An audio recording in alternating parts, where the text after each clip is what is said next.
Sumatinawang kapayapaan sa mga oras na ito, mga kaibigan at mga kapatid. Naway nasa mabuti po tayong kalagayan, tayong lahat.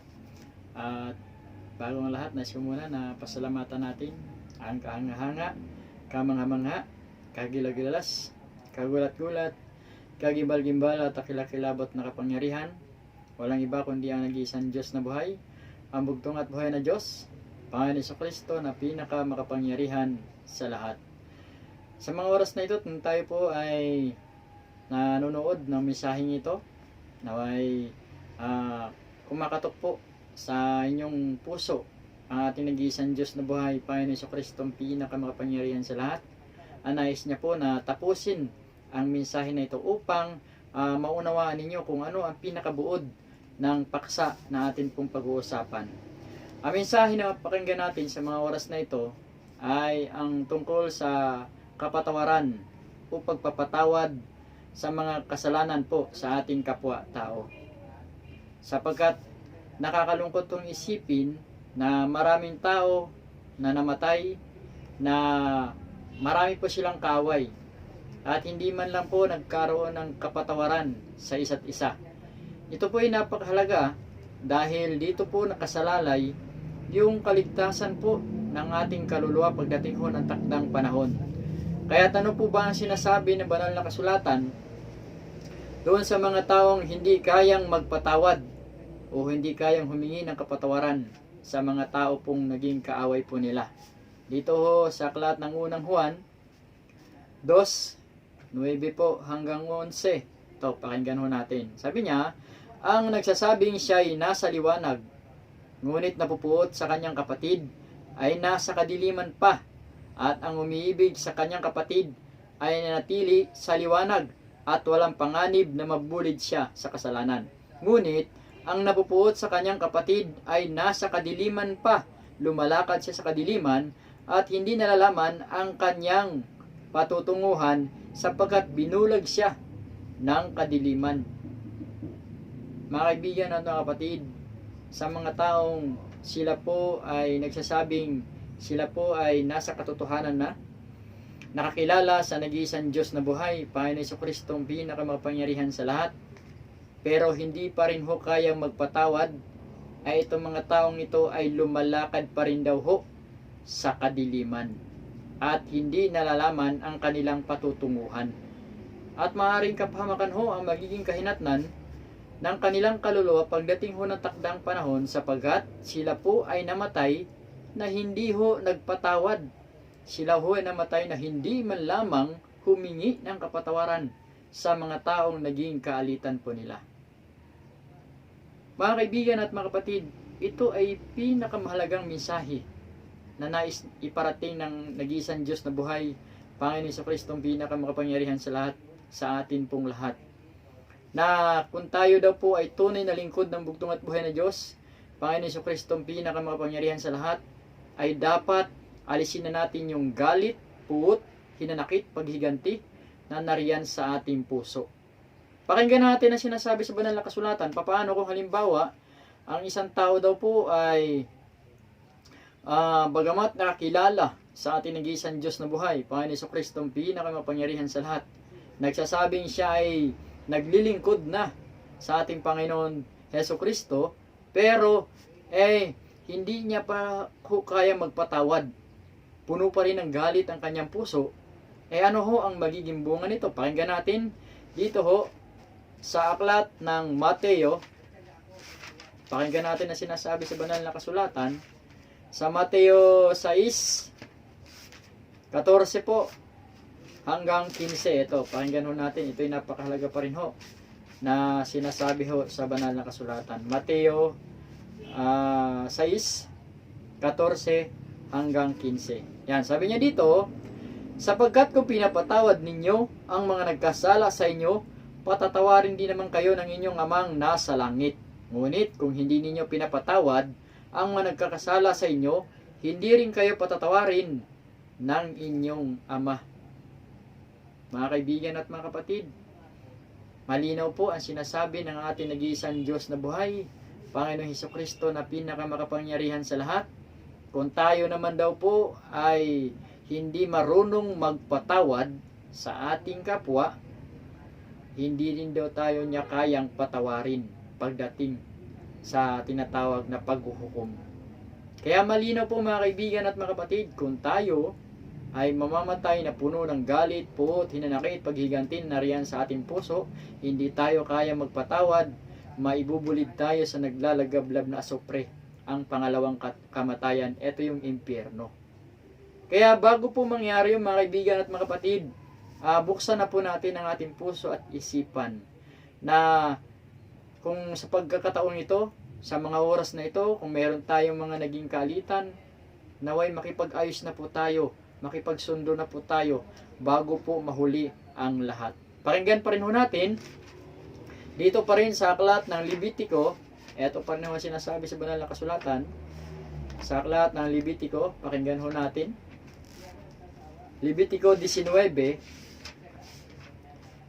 17 po hanggang 18. Eto, pakinggan natin. Ito'y napakahalaga pa ho. Sabi niya, huwag kang magtatanim ng galit sa iyong kapwa. Sa halip, pangaralan mo siya. Sa gayon, hindi ka na magkakasala dahil sa kanya. Huwag kang maghihiganti o magtatanim ng galit sa iyong mga kasamahan. Ibigin mo ang iyong kapwa gaya ng iyong sarili. Akong si Yahweh.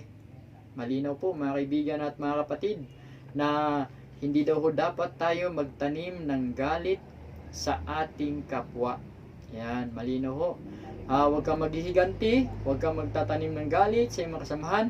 Ibigin mo ang iyong kapwa gaya ng iyong sarili. Yan ho ang itinuturo ng ating nag-iisang Diyos na buhay, Panginoon Hesukristo na pinakamakapangyarihan sa lahat. Kaya huwag ho tayo magtatanim ng galit sa ating kapwa. Hindi ho masama na tayo minsan ay nagagalit ho tayo, pero dapat ho hindi ho nakatanim yan sa ating puso, sa ating isipan, dahil maaring yan po ang magsisilbing daan na ikakapahamak po ng ating kaluluwa pagdating ho ng takdang panahon. Mga kaibigan at mga kapatid, unawain po natin ang mensahe na ito sapagkat ito po ay napakahalaga.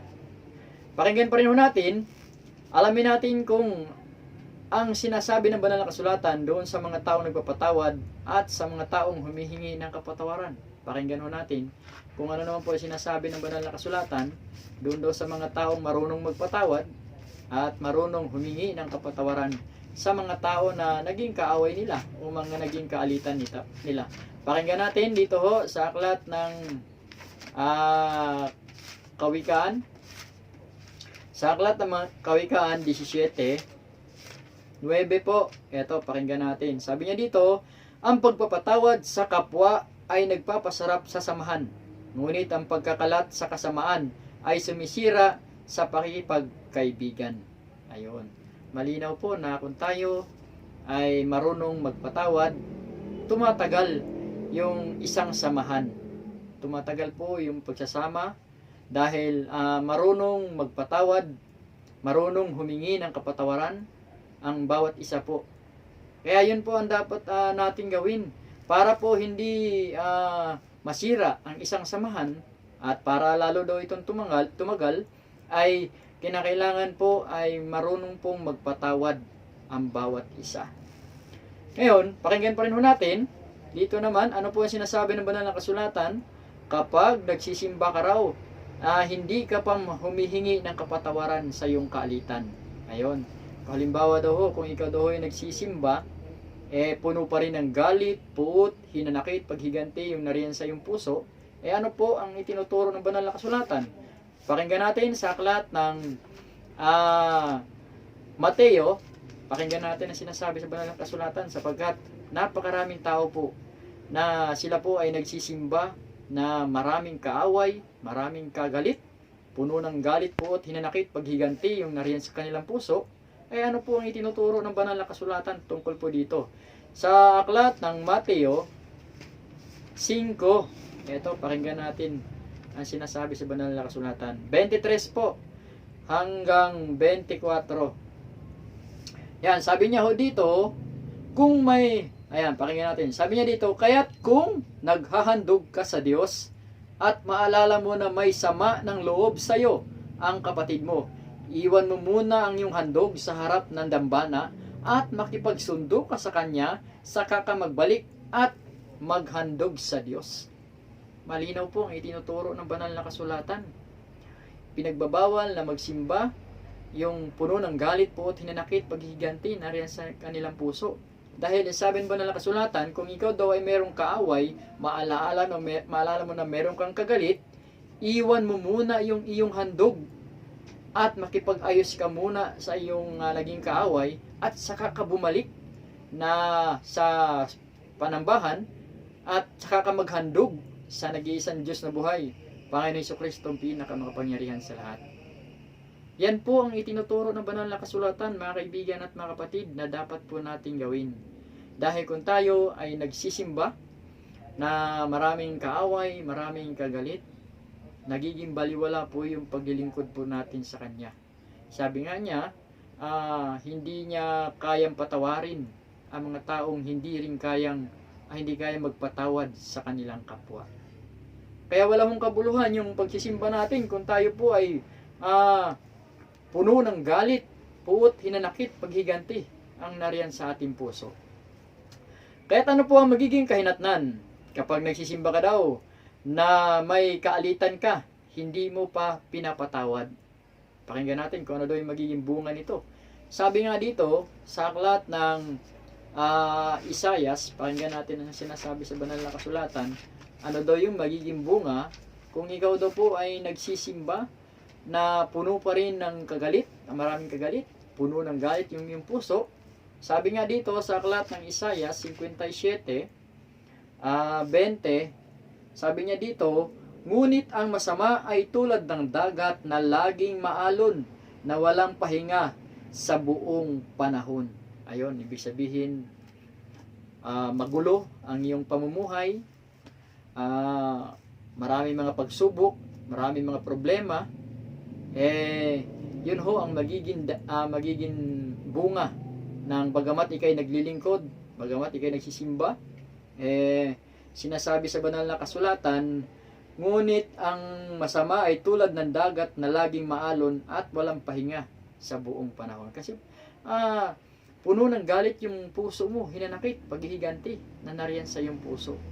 Mga kaibigan at mga kapatid, sana ho maunawaan natin ang mga bagay na yan, na kinakailangan kung tayo po ay tunay na nakakilala na sa nag-iisang Diyos na buhay, Panginoong Jesucristo, ang pinakamakapangyarihan sa lahat, ay dapat po ay marunong tayong humingi ng kapatawaran, marunong tayong magpatawad, dahil yun po ang magiging daan para makamit natin yung kaligtasan ng ating kaluluwa. Ngayon, ano daw po ang itinuturo ng banal na kasulatan na dapat natin gawin? Kung meron tayong mga naging katampuhan, meron tayong mga naging kaalitan, pakinggan natin dito ho sa aklat ng Kawikaan 25, 9 po hanggang 10. Ito sabi niya, kung may alitan, yan, pakinggan natin ho, napakahalaga ho nito, kung may alitan kayo ng iyong kapwa, ilihim at lutasin kaagad at baka lumala. Yung malinaw po sinasabi dito. Sabi pa niya, baka ito ay malantad sa kaalaman ng madla at kayo'y malagay sa kahiya-hiya. Di po ba? Ibig sabihin, kung kayo ay merong tampuhan, maging sa inyong mga mahal sa buhay, mga kamag-anakan, mga kaibigan, mga kapwa mananampalataya, malinaw ang sinasabi sa banal na kasulatan na kung mayroon ng kaalitan sa iyong kapwa, ilihim muna, makipag-ayos ka na. Kayong dalawa mismo mag-ayos na nito. Kayo na mismo ang bigay ng solusyon doon sa inyong pagkakaroon ng hindi pagkakaunawaan. Dahil at para hindi daw ito malaman, sabi niya, para hindi malantad sa kaalaman ng madla at kayo'y malagay sa kahihiya. Di po ba? Nakakahiya naman po na malaman pa ng buong barangay na kayo ay merong alitan. Di po ba? Kaya hanggat maaari, hanggat may pagkakataon, yun ho ang dapat natin gawin. Yun ho ang ipinapayo ng banal na kasulatan. Ayon pa rin dito sa Kawikaan 21:14, pakinggan pa rin ho natin ang sinasabi sa banal na kasulatan. Sabi niya, Kung ang kapwa mo ay may hinanakit, regaluhan mo ng palihim, mawawala ang galit. Ayan, malinaw ha mga kaibigan at mga kapatid. Kung halimbawa hindi mo naman kayang puntahan, hindi mo kayang kumbaga nahihiya ka, pwede nyo namang daanin na lang sa regalo o sa mga bagay na talagang makakasaya doon sa naging kaaway mo. Yun daw ang itinuturo ng banal na kasulatan. Kaya sana gawin natin yung ganong mga bagay, at sapagkat yun ay napakahalaga po na dapat natin gawin para hindi lumala yung tinatawag na pag-aaway, pagtatalo, yung hindi pagkakaunawaan, para wala po tayong galit, puot, hinanakit na nariyan sa ating puso. Ngayon, kung halimbawa ikaw daw ay may kaaway, di po ba? At kumbaga talagang matindi yung inyong alitan, ang gagawin nyo ay makipag-ayos kayo. Kayo mismo pupunta doon. Ngayon, kung hindi kayo pinapansin, kumbaga galit pa rin siya, kahit kayo ay humingi na ng kapatawaran, hindi na po ikaw ang nagkasala doon. Di ba? Siya na po yung nagkasala. Dahil, bakit? Hindi pa rin niya kaya magpatawad, di po ba? Pero ikaw, wala ka na. Wala ka nang galit sa puso mo. Marunong, nagpatawad ka na sa kanya. Kaya hindi mo na yung kasalanan. Yun ang dapat natin gawin. Yan ang pinakaunang dapat natin gawin na tayo mismo. Ngayon, kung hindi niya tayo matanggap, hindi niya tayo kayang patawarin, hindi ka na po nagkasala, kundi siya na po ang nagkasala doon. Yun po ang napaka mahalaga na dapat natin gawin. Pakinggan natin ang sinasabi pa rin sa banal na kasulatan tungkol dito sa pagpapatawad o paghingi ng kapatawaran sa ating kapwa. Sabi niya dito, ilang beses daw patawarin. Ang sinasabi po ng ating bugtong at buhay na Diyos, Panginoon Jesucristo, ang pinakapangyarihan sa lahat. Pakinggan natin. Dito sa aklat ng Mateo 18. Ito, pakinggan natin. Mateo 18 po, 21 hanggang 22. Sabi niya, lumapit noon si Pedro at nagtanong sa kanya. Sabi niya, Panginoon, makailan kong patatawarin ang aking kapatid na paulit-ulit na nagkasala sa akin? Makapito po ba? Sinagot siya ni Jesus. Hindi ko sinasabing makapito, kundi 70 ulit pa nito. Ayun. Sapagkat ang paghari ng Diyos ay katulad nito. Ayun po. Ibig sabihin, kung hanggat kaya mo pa daw pong patawarin, ilang beses na siya nagkasala, hanggat kaya mo pa daw magpatawad, ay gawin nyo daw po ito. Yun ang sinasabi ng ating bugtong at buhay na Diyos, Panginoon Jesucristo na pinakamakapangyarihan sa lahat. Ngayon, bakit ginagawa po natin yung tungkol sa pagpapatawad, paghingi ng kapatawaran? Pakinggan natin dito sa aklat ng 2 Korinto 2. Pakinggan pa rin natin ang sinasabi sa banal na kasulatan. 2 Korinto 2:7 po hanggang 8. Ito, pakinggan natin ang sinasabi ng banal na kasulatan. Sabi niya, patawarin na ninyo siya at aliwin upang hindi naman tuluyang masiraan ng loob. Kaya pinamanhi kong ipadama ninyo sa kanya na siya'y mahal pa rin ninyo. Ayan. Patawarin na po daw natin yung mga taong naging kaaway po natin. Para hindi naman daw sila tuluyang masiraan ng loob. Ibig sabihin parang mawawala na ho ng pag-asa. Yun po ang ibig sabihin nun. At sinasabi pa dito, para may padaba mo pa daw sa kanya ang na sila ay mahal mo pa rin. Kaya yun daw ang dapat natin gawin. Kaya mahalaga na sana ay wag nating hayaan lumala yung tinatawag na pagkakaroon ng alitan, at wag tayong magtanim ng galit sa ating puso.